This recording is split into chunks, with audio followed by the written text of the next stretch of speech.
I'd put you in my pocket, push the button through the hole to lock it, hold on to you, you're like a treasure, walk across my hand, it'd be a pleasure. You could come with me, you could come with me. Oh, you're such a sweet little misfit.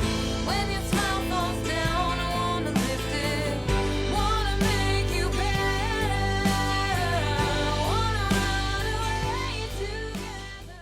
Hi, and welcome to D-Listers of History, the podcast about interesting people you probably didn't learn about school. Wow, I've been not doing this great lately. Interesting Went people to you speech probably class in school. interesting people you probably learned but didn't learn about in school. Wow, I got 4 hours of sleep last night. My name is Fega, and I am your very tired historian. I am Issa, and I am. Oh no, I don't have a great name for myself. This is like I have to think. This is like my final chance to think of like a great out. But I am a. Oh no, oh Well, no, the Terminator's always been popular. I am the Terminator, but Yeah. a little for Clems. Yeah, for you know. Klemp, yeah. Yeah, Yeah, and I am for Clems. Issa got a big kid job. I had a big kid Oh. job. Yeah. Yes. Uh-oh. Yeah. So I'm gonna be flying solo for a little bit. But Oh, no. yeah, that's okay. But we have a great guest We do. who is back. Welcome back to David Page. David developed the Food Network's Diners, Drive-Ins, and Dives and executive produced it for 11 seasons. He's also created a number of other food-related television shows like Outrageous Food and Tailgate Warriors. He has written a book called Food Americana, The Remarkable People and Incredible Stories Behind America's Favorite Dishes. Basically, he's the person to talk to when it comes to American food traditions. So welcome Great back. to be here. Thank you very much for having me again. Usually, after I go someplace, they don't ask me back. So. And then I get a bill for all the damage. So this is Well, this is why we're over the internet, yeah. Yeah. Fine. for all that goes along with that. So we are doing a little sort of time dilation because this is our Christmas episode. So happy Christmas to whoever's Oh, listening. you're British. Oh yeah. Sure. You You can't say tell? Happy Christmas. Here it's Merry Christmas. I know. Merry Christmas always feels weird. I don't know why. But at any rate, I love it. Okay, so we're here having Jewish Christmas.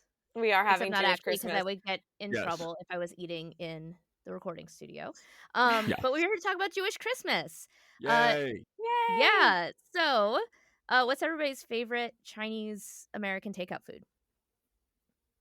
Well, you want me? I know the answer because I know what we're going to talk about, but Well, that but would destroy sure, but the what do you actually like suspense. to eat?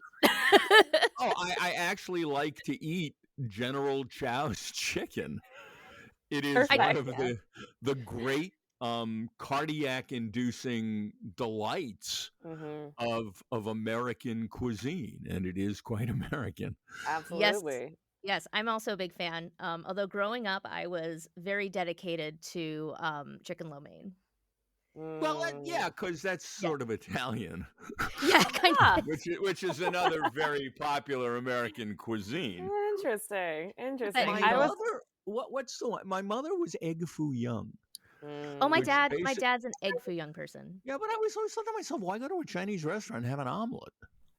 I know. I ordered it once as an adult, and I was like, I don't understand. That's not my Yeah, thing. it's- My dad and I are the cold sesame noodle gang. Well, there's a lot to be said for that. A lot to be said. Unfortunately, it's not something you can get now. Most of the Chinese food I have now is the Philadelphia corner store bulletproof glass Chinese food, which we have.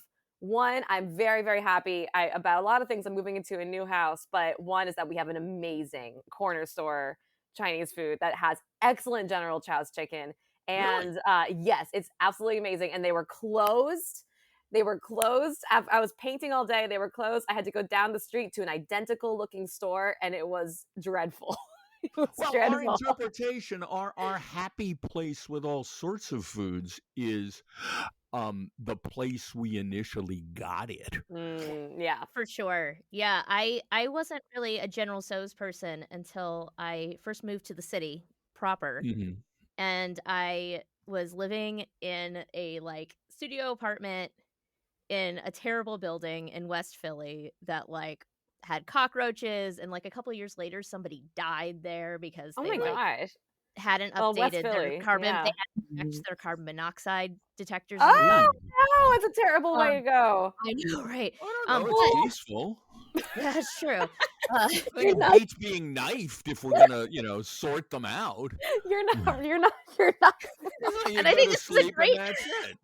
great time to drop our previous guest, Charming Disaster, has a single about carbon monoxide poisoning called Cherry Red. You can't catch your breath. You've got the vapors. Cherry red, that's how you know.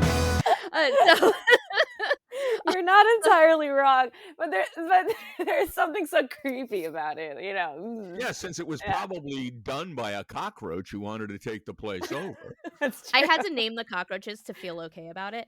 Yeah. It rained inside once, but one thing that was good about that place was it was nearby a place called Lucky's that you could Mhm. get a General Tso's tofu for, I think it was like Wait. Hold on. Vega. Hey. Vega. Tofu? yeah. A warrant for your arrest. A warrant. This place did it well. Now I have since discovered that most other places cannot manage it. But For good reason. this It's guy, tofu. he had it down, but he unfortunately closed his restaurant. He said it was a day of mourning in West Philly when Lucky's closed. Like literally people were Oh. leaving flowers outside and stuff. And it was a nice closing. Like he just was like, I'm tired of working 7 days a week for the last like 20 years. And people were like, that's legit. Yeah, but what's interesting, you talk about tofu being used as a protein replacement, and not to pee on anyone who is a vegetarian or vegan. The problem with using tofu to replace identifiable dishes is that it cooks differently. It It does. doesn't have the fat of dark meat chicken, which is what imbues General Chow's or Tso's. I've heard it both ways from all sorts of people, including in Taiwan. That is essential to giving the dish its real taste. What you're doing whenever you fry tofu is you're using it as a flavor palette. It's like Yeah. eggplant. Doesn't really taste like anything. You add a flavor. And it's never quite the experience. But I have a whole rant I'll do about fake food not being the original. So Yeah, well, that's fine. the guy who owned Lucky's had figured it out. I don't know what he did. It probably Yeah, wasn't you know what he was doing? vegetarian. He was probably frying it in duck fat. He probably was. That's probably why Yeah. it was so good. But so this is an interesting like relationship, the Jewish community with Chinese restaurants, and especially around Christmas. And Yeah, but Christmas is the ultimate extreme of a relationship that was born in the 1800s when Chinese food arrived in New York City, brought by Chinese immigrants who, to a great extent, had been violently forced out of the West Coast and even legally excluded. I mean, they passed the Chinese Exclusion Act and they were burning up Chinatowns. And in New York, having been through that experience themselves, they were far less prejudiced than most of white American culture at the time with respect to Jews and African Americans, which made a Chinese restaurant one of the few places that reviled minorities could go have a pleasant meal. And then there's all the other stuff about how, American Jews were trying to assimilate, wanted to feel American, and somehow Chinese food felt American to them. But which the I think is best such thing, an interesting thing. well, yeah, but and when you cut up all your proteins Yep. in little tiny pieces and you hide them under gravy, it's a lot easier for supposedly kosher Jews to say, well, Yep. it's fine. And, Yep. Safe the trafe. expression safe trafe. Mhm, My mhm. grandfather was one of the great adherents Of of, course. to him, Oh, yeah. shrimps and lobster sauce was really chicken. Yeah, oh, no, like, it's funny because like, my grandfather was not in the slightest bit so my maternal grandfather, um, was not in the slightest bit, like, observant. He married a non-Jewish woman, he didn't raise his kids Jewish, but he would not eat pork chops. But he ate bacon. Well, bacon's good and pork chops tend to be dry. And It's very it doesn't have the true. word pork in it. So I guess Okay. there it is. Look, my Um, Did we? kosher Yeah. grandfather kept a trafe plate in the house just in case somebody came over with something good. I used to do that. Everybody Did we? has their own rules. Yeah, I had a roommate who was very, very, like, strict, and I had to have my little trafe area. Yeah. Did I tell you guys last time about one of Ben's grandparents who had 9 sets of dishes because what there was the regular meat plates, the regular cheese plates, the fancy meat plates, the fancy cheese plates, and then all over again for Passover, and then the ninth secret plates for When you spaghetti and reach meatballs. when For you reach spaghetti the meatballs ninth with level, yes. parmesan because you have to have the parmesan on it, otherwise Yes. it's worthless. So that was the secret set of dishes that the I think one of Ben's grandpas kept in the house. But it gets to a much deeper question, which is what is the value of kosher, of keeping Mm. kashrut Mm? in the 21st century? Mm. And obviously, to me, it's meaningless. To some people, it is a connection to a past. Um, not being a real fan of any orthodoxy that keeps you in the 18th century or earlier, it doesn't work for me. But if it makes you happy, then again, did I tell this story about the non-kosher crab meal last time? I don't think so. I don't We think had some friends who were they wore their kashrut on their sleeve. so. They were far more religious in their minds than we were, or another couple that was also their friends. We had met at synagogue in Glen Ridge, New Jersey. Anyway, we were all getting together at a friend's house, not theirs, for a big meal, and my wife and Candy, the wife of the other non-kosher couple, love crabs. So they bought a zillion crabs to boil and, beat to shit at the table. And they bought salmon for our kosher friends. And they had their salmon and we had crabs, and the kids were done eating. They went into the backyard to play, and then the kosher couple starts eating crab. And I say to them, what? And they say, well, we didn't want her to see it. Okay. It's like being a Yeah. heroin addict, but not in front of the kids. That's I so mean, weird. and this is the thing, right? This is this balance that, especially going back to the early 20th century, a lot of American Jews were starting to make. It was also like, I think for a lot of, depending on where the like Russian Jews came from when we came in the early 20th century, Russia generally. right. But there was but there it's a slightly large place, especially back then. But there was oftentimes pogroms on Christmas. So like I didn't Mm. Christmas know that. was a day Hmm. to stay at home. And this is Hmm. actually in Hasidic communities still to this day. They Hmm. celebrates the wrong word. They do what's called Nittelnacht, which is nowadays it's like you stay up on Christmas Eve and play board games and you Hmm. don't study Torah. I knew Interesting. nothing about that. That's fascinating. Yeah, and it's because and this was the Christmas, as I understand it, in the Western world in general, for a long time was really about drinking and carousing and so forth. And Damn unfortunately, straight. in places like a lot of places in Eastern Europe and like the Pale of the Settlement, drinking and carousing turned into pogroms Huh. with great frequency. So Huh. I imagine there was a level of like safety of like we can go Yeah. do something on Christmas that's not hide in our house. Well, also, let's be clear, here in the States, Chinese restaurants were one of the few options when everything Yeah. else was closed on Christmas. Yeah.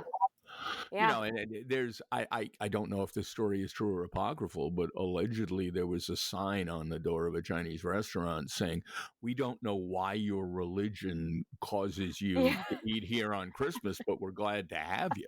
I I've saw seen that that. I picture. saw that. Yeah. My relatives love posting that. Like every year I count Yep. on Uncle Myron to post that picture. And Yeah, I but love it. it also expanded to the point where didn't you do a movie on Christmas? The Yeah. theater Yeah. was the theater was mostly empty. There Yep. wasn't anything else going on. You know, so And it became an alternative Jewish yeah. holiday. Yeah. Oh yeah. And as an interfaith kid, we would, have Christmas in the morning and then we go see a movie. So, Right. Huh. we got both experiences. Oh, Yentl, wow. I hope, or Fiddler on the Roof. I guess whatever is playing. But Yeah. Yeah. I mean, nowadays I'm very dedicated to watching oh wow. What's that movie? Die Hard. Thank you. I love it. Mostly because the first time I mentioned it, my wife was like, "That's not a Christmas movie." And so now Sure it's it like is. Of course it is. and Of so course now it it's is. like I'm like very dedicated to Die Hard Of as course. a Well, I Christmas read movie. an article recently about producing it, and he wore fake feet. What? That's All, awesome. all That of makes that sense. running around on broken glass I'm glad he did. was it was prosthetic. It was like a rubber Yeah. shoe with toes that he It's well produced. done. It's Oh, it's well excellent. done. It's a good prosthetic. I'm glad for him because that looked uncomfortable. Even Yeah. with breakaway glass, that would be really uncomfortable.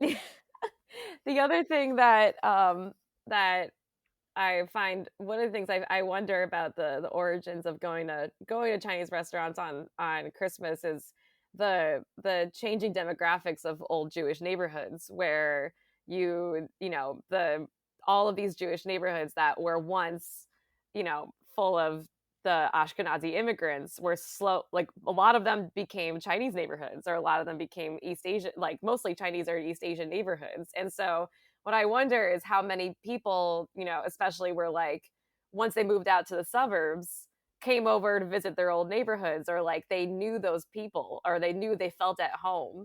That's an interesting point, although my Mhm. racist grandmother would rail about the Oh, yeah. Chinese. They lived on the Lower East Side, and the Right. Chinese were slowly expanding Chinatown into Yeah. what had been a Jewish and Italian neighborhood. Yeah. And New Yeah. York neighborhoods, it's like 2 blocks away. It's not like flying Right. to Serbia. But Right. no, my grandmother was just Oh yeah. pretty My virulent. oh my freaking uncle at Thanksgiving, who is young enough to not do this, was like, "Oh yeah, all the Orientals are now in the Flushing neighborhood where you still." I was like, "Myron, what? Are you serious?" So it's like this. It's this weird relation. I feel like it's this weird. It's kind of this relationship where it's like, we have there's in some ways it's symbiotic, and then other ways there are these tensions. Yeah, so it's a lot of these assimilation things. I'm gonna try to get us on the timeline. Sorry. Sorry. That's okay. I was born in Flushing. It was Jewish at the time. Of course. Yeah, and Yeah. apparently there's carrots. For my book, I went to a huge Chinese food court there. I Yeah. love that place. I love it so much. What's Oh, it, yeah. So good. World So something. good. And it's like being in Beijing. It's incredible. Yeah. So the without as much governmental repression. For Yeah. sure. right. And it's actually less, and also significantly less crowded. Yeah. But so speaking of assimilation and so forth, which kind of fits in with your uncle's things. Nice segue. We're trying. So as this was a sort of Jewish way of trying to become American, this was a lot of what Chinese immigrants were and continue to experience, of that same sort of issue of like the dual loyalty and that sort of like, well, where are you really from stuff. So what ended up happening in a lot of cases was they formed organizations, these like Chinese business organizations, Associations, they call them. yeah, there we go, associations. And those associations would help people get their footing. And even like there'd be like, they may even have a map with like the cities that have small Chinese populations where you might be able to open a laundry or a restaurant. Which were the only 2 industries that were really open to Chinese Yes. at the Because they time. couldn't be laborers because of the Chinese Exclusion Act, and no one would hire them, and so they had to figure it out, and they did, and that's also a lot of making Chinese food appeal to Americans. The famous Mhm, first sort of food was, chop suey, of course, mhm. which was designed with American tastes in mind. You'd have some kind of meat chopped up into little pieces, combined with mild tasting vegetables with a thick, starchy sauce served on rice. So Americans feel very like exotic, and Yeah. it's not very challenging food for a white American. Well, there's a continuing argument to this day over whether it was a modification of a Chinese dish or a brand new dish invented specifically for non-Chinese. I tend to favor the argument that says, in fact, it was a modification of a dish that in China, the name translated to odds and ends or bits and pieces.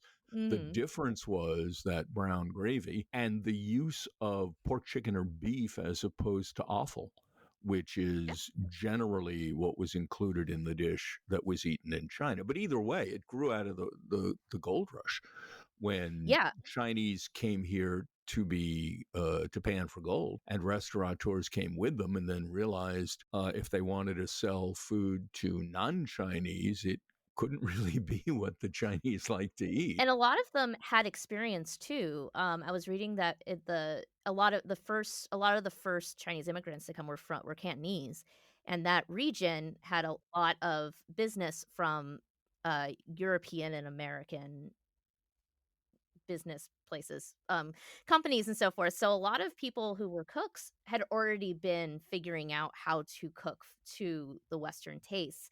And the popularity Yeah, of and a Chinese lot of food, yeah. sugar. Yeah. So so the popularity of Chinese food kinda goes up and down over the course of the 20th century. World War II, it goes up because China's an ally. Now it's Mao on our side, Zedong right? comes around, we're less excited about it. Nixon visits China, we are very excited about it, so on and so forth. Yeah, so before Mao, for those of you who didn't were, sleeping during your, Chinese chapter in your history course, uh, before the, People's Republic of China was founded, you had what's called the nationalist government, which was Well, kinda no, at sort the of time you had the government. the government, Later, right? We when you now had call to it the nationalist differentiate government. between the Yeah. 2, what was it, 48, 49? That Yeah, 48, I think, is when yeah, they Mao and his forces basically won a revolution, and Yeah. the nationalists had to get the hell out of town, so they Yeah, so went to one of those Taiwan. nationalists was, Mhm. a guy who was born in 1919, named Chef, Peng Changque, I think, Yeah, no, and have always had trouble with that, but I took that pronunciation out of the great documentary In Search of General Cho, so that's so the did one I'll I. use. Okay, fine. I got a book, and I was not impressed with it, and so I was like, "You know what? Forget it. I'm gonna just watch the documentary again and take notes because the It's book a was so bad." great documentary. I Yes. highly recommend it, and by the way, since I went back and rewatched it, a couple of days ago, it's on, YouTube for, like, $5 to rent. Yeah. It's a really as a TV producer, and a rather arrogant one, I don't get a whole lot of production envy when I watch a lot of stuff on TV. Man, I wish I had done this one. It's It's a really so great documentary. beautifully done. It's just terrific. Yeah, so he was born in 1919. In 1933, he apprenticed to a chef who was a like fourth in line to being the chef for the premiere or what have you. Who and both these men were from Hunan province. He apprenticed for a while. He gets a job as a personal chef to a woman, Zhang Guangshan, who was like the daughter of some important general or something something. But as a result, he gets really well connected Mhm. within the nationalist government. So when the People's Republic of China is founded, the nationalist government has to get out of town. They go to Taipei and Taiwan, and he went along with them. Side note, I actually have an aunt who is Taiwanese, and she's very particular because she's Taiwanese, like from Taiwan. She's not like one of these like Chinese people who like, you know, hopped over in 48, and it's interesting. She's very particular about that. She's like, no, I'm from Taiwan. Chef Pong, he was in Taipei in 1955, and there's some debate over what exactly was going on that inspired this, but one way or another, he made General Tso's chicken. Well, there's a story that seems to be the one most people accept, which Mhm. is that the chairman of the U.S. Joint Chiefs of Staff, Mhm. Admiral Arthur Radford, was to be feted at a banquet that may have been given by Chiang Kai-shek, the leader of the nationalist government, and he wanted to create an unusual dish specifically for this event, and that's how he came up with General Tso's chicken. He named it after a 19th century Hunan general, who, not surprisingly, was General Tso, who was a fierce defender of everything Hunanese. And this dish was followed the flavor profile of the cuisine of Hunan, which is spicy, fiery, sour, certainly not sweet, Yeah, definitely not sweet. which we'll get to. But Yeah. there's another story too. There was a Taiwanese food writer who claimed that the dish was actually invented when Chiang Kai-shek's son visited Peng's restaurant, and he had run out of ingredients, so he made up General Tso's chicken on the spot.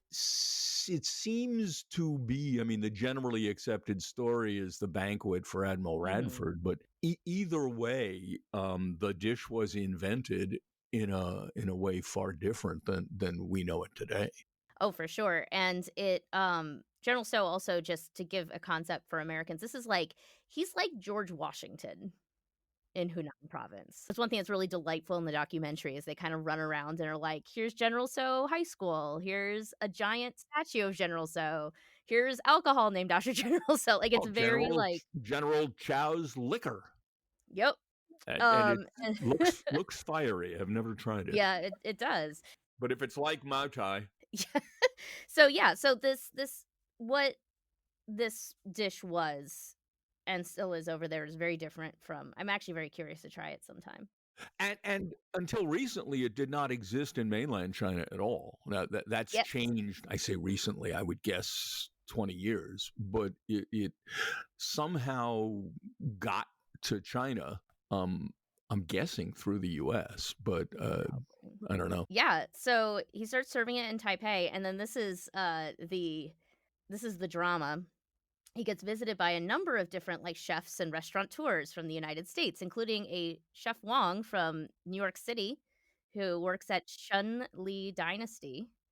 And I had to throw in my favorite Stravinsky quote: "Good composers borrow, great ones steal."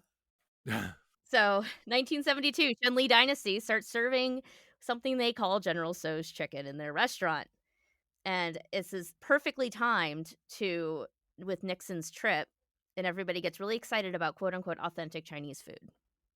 And specifically from the Hunan and Sichuan regions, which we had not really had in the United States before, because Chinese American food up to that point was a direct descendant of the Cantonese who came to the States and then modified their cuisine to be more American, because nobody in China ever ate beef and broccoli. But there you go. But when it was created here, it was created very differently. Yes. So Chef Wong made it crispy, so like that deep fried chicken, and added sugar. And Lots there's of sugar lots and of sugar. dialed down the spiciness. Oh yeah, by like a lot. And made it boneless. In China or Taiwan, eating food off the bone is preferred. They're not big on McNuggets. Well, they may be today. I don't know. But no, that was one of the major differences. If you look at food as served in China, it generally, if there's a bone, it's on it, as opposed to stripping the meat off the bone and cutting into little cubes. Now, I don't recall. I think it was cut into smaller pieces on the bone. In other words, you'd get a piece of bone in each piece, but I'm not sure on that. That was what was implied in the documentary. Despite the fact that I'm broadcasting this to everyone who's listening, I'm kind of guessing on that, but I think I'm right. Chef Pong was very annoyed by this. Yeah. And so he goes and opens his own restaurant. Like, it looked like on the map, like it's like basically around the corner. In New York, yes. No, he came to from Shanley Dynasty, yeah. Yeah, he came to the States and said, well, if you're going to do my dish, I'll do my dish. Yeah. He was not real successful in it. No, but he did get a eyewitness news from, I think it's ABC. Channel 7, WABC. Yeah. They filmed a whole thing of him preparing General Tso's chicken. And apparently they got like thousands of calls for the recipe. No, back then, Bob Lape, the reporter, said they got lots of requests. I'm guessing it was mail back then. You know, If you want the recipe, write to Channel 7, and everybody did. But yeah. Yeah, that's probably my millennial brain, just assuming it was a phone call. But yeah, and so and at this point, we've already got this infrastructure of Chinese restaurants across the nation because, like I said, these associations they weren't just like suggesting people go to Philadelphia, New York. They were suggesting they go to like Phoenix and I don't know, Indianapolis or places like that. So we had this system of Chinese restaurants across the nation. So it was very easy for them to start picking up this new thing that people were excited about. And a lot of them were already making similar things anyway.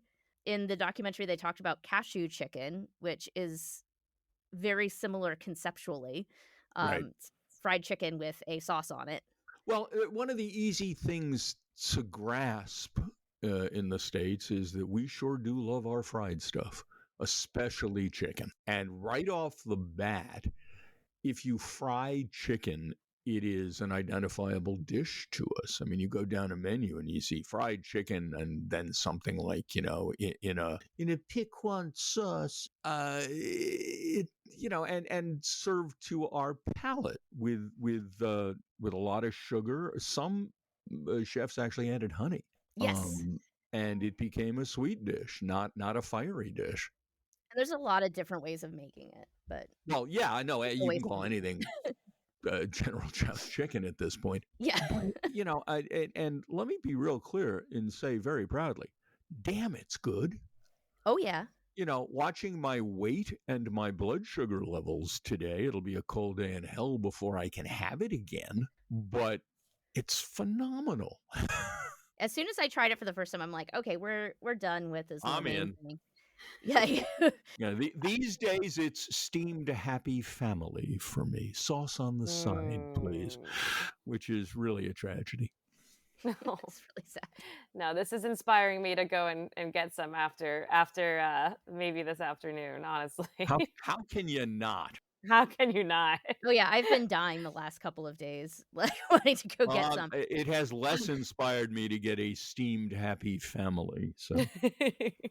We've lately been big on the dim sum train. My dim family. sum is just such a brilliant. Yeah, so creation. we just haven't had this sort of style of food in a while. So I'm thinking there must be Hunanese dim sum. Oh yeah, and I'm sure, and I think they do serve this at the dim sum place that I really like, Dim Sum Garden, by the way, on Race Street. Oh really? Oh, it's so yeah. good. Oh god, that place is so good. That's a good place. But it's going there and getting like General Tso's chicken would be a waste. No, you have to get the pork soup dumplings. Oh my god! You're killing me. God! Oh, they're so good. Soup dumplings. And then, I told you last time about our trip to Hong Kong and going to the dim sum place that the locals frequented and being offered a duck foot dumpling. Oh. Well, and this is actually an interesting thing of like. Part of this, so Chef Pong, for the documentary, he was interviewed and asked what he thought about this iteration of his dish, and he does not think much of it. Well, he said, look, we don't use broccoli, we don't use scallions. What disappointed me, and I don't know how you would have done this, is I wanted him to taste American General Tso's chicken, and I guess you can't fly to Taipei with a a cooler of it, but it would have been nice. All they did was show him pictures. Show 'em pictures where it Yeah. looks like orange. But one thing he said on the documentary, which I thought was really interesting, was that he thought that the change in General Tso's chicken from what he had designed originally was showing that to use his words that or the translator's words, I guess, I don't know. I don't His son. speak. Americans can't accept Chinese food as it is. Well, there's a lot of truth to that. Right, There's and a I thought tremendous amount of truth to that. Would you like some tendon and artery in your hot pot? right, and when I went to Beijing, I remember how floored everyone was by the fact that I could A, use chopsticks correctly, Mm-hmm. which correctly, there's different ways of using it in different parts of the world, but the way that people in Beijing recognize is correctly, and that I wasn't like super freaked out by like organs and stuff. And this I think is such an interesting thing because at the time I was so like I'm from America. Like, of course I've seen this stuff before. The only thing I hadn't seen before was like crickets. Which I admit I did not try. I was a little squeamish on the crickets. I'll admit. You can not crickets, but you can get fried grasshoppers at Seattle Mariner baseball games. I believe it. Yeah. But it was interesting. But in their perspective, they were like, "But you're American."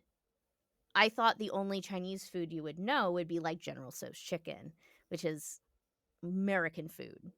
Well, there is More, a general belief among Chinese culinary folks and perhaps more broadly around the world that we are a tremendously non-adventurous people when it comes to food. And it's changing, but to some extent that remains the case. You know, I remember we were doing a piece for some show on a nose to tail restaurant that specialized in pig face, where they would take the face and where the best meat in the entire pig is the cheeks, and they would kind of wrap it around so the snout was still sticking out and cook it that way, and it was phenomenal. And the chef said to us, you know, people say this is disgusting. Do they have any idea what's in their sausage? Oh yeah. It's so true. No, we are not adventurous at all as a culture, and that's a shame. And again, I think it's changing to some extent. It is, and I think it also depends on where you are and what you've been exposed to. That's one thing that the book that I got, which I'm not going to name because I thought it was bad. Just whisper it. But one thing that annoyed me about it is it had this idea that like white Americans couldn't possibly understand Chinese food in even like its like modified form to an extent that I thought was ridiculous. Like they were like, "Oh, dumplings. How could white Americans know what dumplings are?" And I'm like, "You mean kreplach?" Yeah, like I don't. Every culture has dumplings. Right. That was It's the moment true. actually I closed the book and said I'm done. Like No, if you every culture. There I are can't with certain, this. whatever the ingredients, there are certain forms of food that exist everywhere.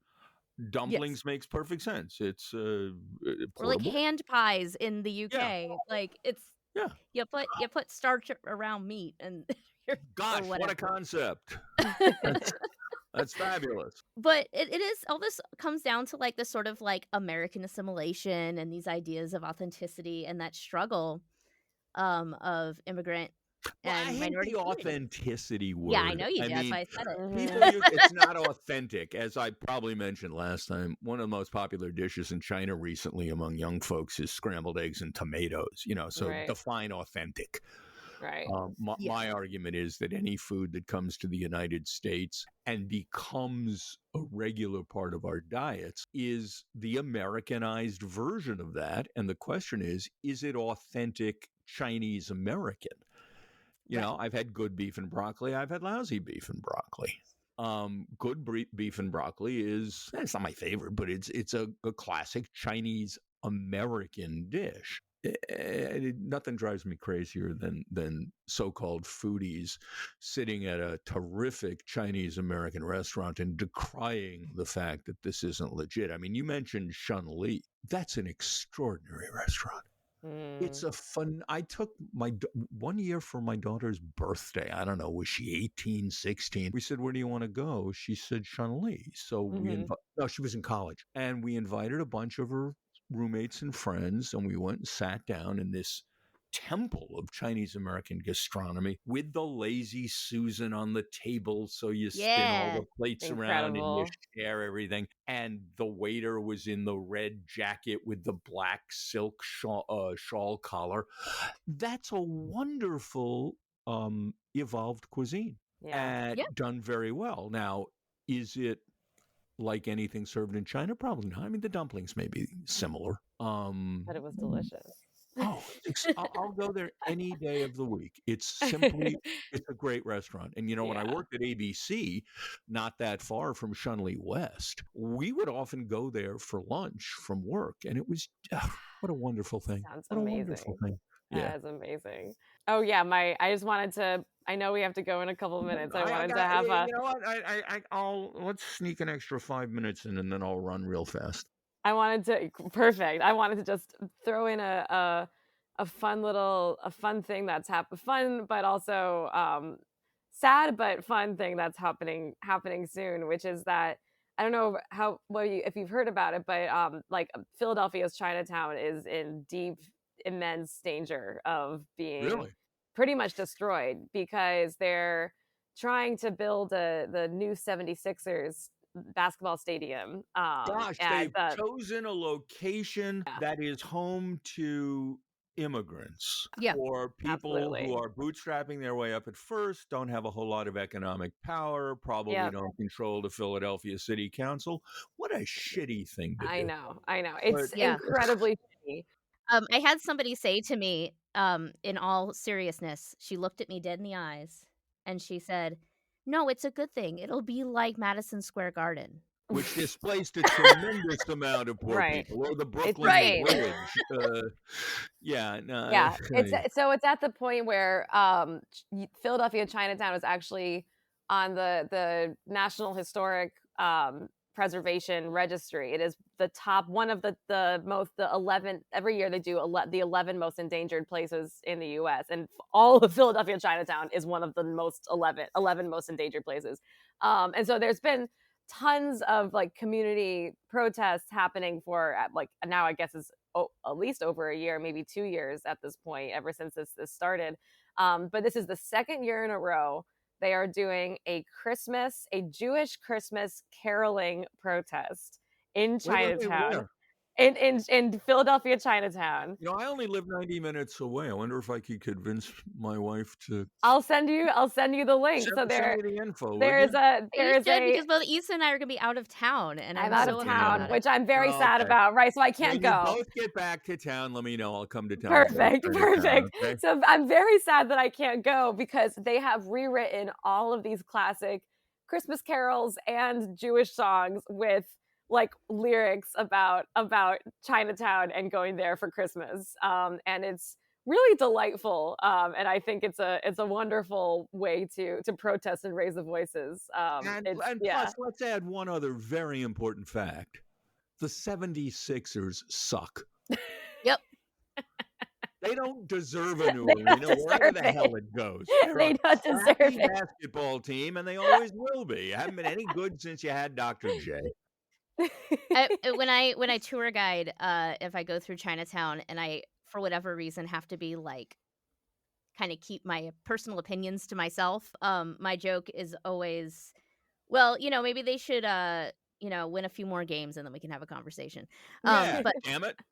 But not really, because Chinatown needs to stay the way it is. So thank you so much, David, for joining us again. And thanks for having me back. I love you guys. Yeah, we love you too. We love you. Well, when you get back from wherever the heck you're both going and have wonderful time, seriously, let's meet in Chinatown. Absolutely. Perfect. Let's do it. I'll show you Dim Sum Garden. I'll break my diet for a day. Perfect. Okay. Okay. Thank you so much for listening to D-Listers of History. If you enjoyed yourself, please subscribe and drop us a review on whatever platform you listen on. D-Listers of History is a member of the World Podcast Network. Head over to nycpodcastnetwork.com and give this episode a like to help our rankings. A huge thank you to April Keys for the use of the song Misfit from her album Mountain View. You can find her on all the various social media platforms, and you can find us on all those social media platforms as well. We are D-listers of history without any hyphens on all social media. A big shout out to the folks supporting us on Patreon. If you want to support us and get access to all sorts of exclusive content, become a patron of this program. All this and more can be found on our website, dlistersofhistory.com. Again, no hyphens.